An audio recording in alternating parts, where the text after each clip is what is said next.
Hey y'all, welcome back to our latest installment of Coffee and Tea with the County. We're dorks.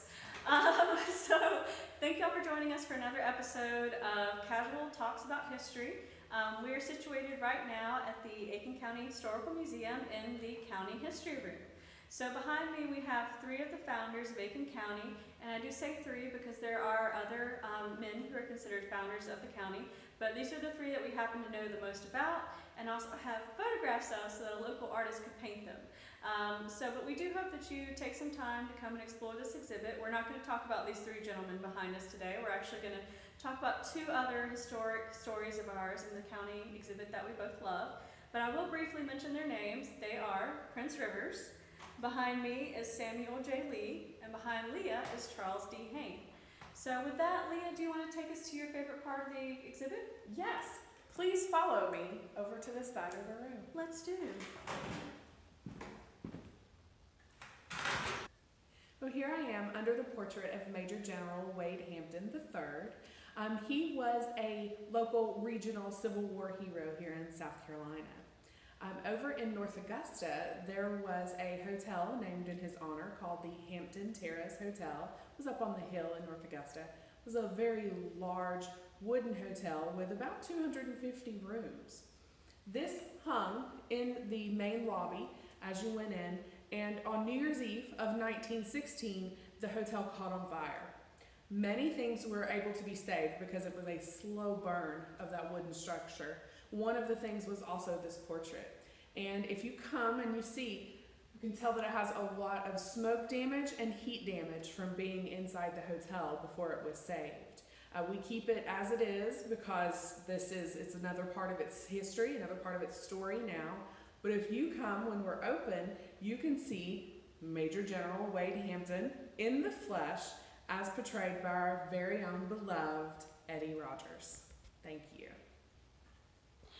Now we're over in the Revolutionary War era. So there weren't any major battles in Aiken County during the American Revolution, but there was a skirmish at Fort Galpin. Fort Galpin was built by George Galpin, who was a trader in the area, and he actually passed away right before the American Revolution, and his fort was taken over by the British.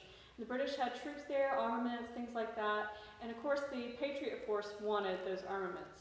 So in May of 1781, a skirmish was led against Fort Galpin to retrieve the armaments and the powder, and it was led by none other than Light Horse Harry Lee. And Light Horse Harry Lee got into Fort Galpin, took it over for the Patriot cause, and gave the armaments and powder to the soldiers who were sieging Augusta at the time, which was very crucial. Now what's interesting to me is next little bit is a little bit heavy on the legend, but it's a really cool story, and so I have to tell you all about it. But if you are driving through North Augusta today, you will drive down one of the major arteries, which is Martintown Road, and it's named such because the Martin family lived on that road during the American Revolution time.